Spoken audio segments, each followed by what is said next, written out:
শীতকালীন সবজির দাম কমে আসলো, বাজারে নতুন করে বাড়তে শুরু করেছে সব ধরনের চালের দাম।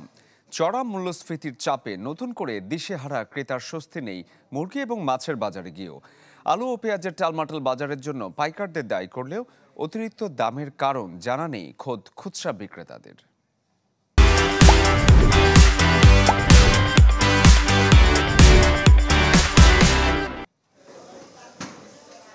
মাসের শুরুতে বড় ধরনের বিক্রির প্রত্যাশা রাজধানীর মহাখালী কাঁচা বাজারের খুচরা বিক্রেতাদের। তবে চড়া দামের কারণে আগের মতো মিলছে না ক্রেতা, যার রেশ পড়েছে খুচরা বিক্রিতেও। বছরের শুরুতেই নতুন করে বেড়েছে সব ধরনের চালের দাম, কেজিতে 5 থেকে 7 টাকা পর্যন্ত। 2 সপ্তাহের ব্যবধানে দাম বাড়ার কারণের জন্য পাইকার ও মিলারদের দুষছেন খুচরা বিক্রেতারা। এখন নতুন মৌসুম উঠছে, অগ্রহণে চালের দাম বাড়ার কোনো যৌক্তিকতা নাই। আমি মনে করি বড় বড় অটো রাইস মিলেরা মাল মজুত করে সিন্ডিকেট করে আর ইচ্ছা মতে মাল বাজারে সরবরাহ করে। মানে আড়াই চলতেছে, আপনি আগে ছিল 58 থেকে 60 টাকা, এখন হয়েছে 62 থেকে 63 টাকা। আপনার মিনিকেট যে দর ছিল 68 থেকে 70 টাকা, এখন চলতেছে আপনার 75 থেকে 76 টাকা কেজি।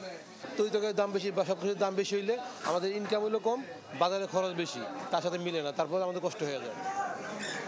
আমিষের উৎস মাছ মুরগিতে স্বস্তির দেখা নেই কয়েক সপ্তাহ ধরে। সরবরাহ সংকটের অজুহাতে সব ধরনের মুরগির দাম বেড়েছে কেজিতে 10 টাকা পর্যন্ত। তবে খানিকটা স্বস্তি ফিরেছে ডিমে। প্রায় কেতারই খুশি, কেন 130 থেকে আমি 135 টাকা ডজন ডিম বেচতেছি। তখন বিয়া শাদী পিকনিক বেশি, মাল আমদানি কম, শীতের সিজনে এমনি একটু আমদানি কম থাকে, এই জন্য মাল একটু আমদানি কম আর কি। শীতকালীন অধিকাংশ সবজি বিক্রি হচ্ছে 30 থেকে 40 টাকায়।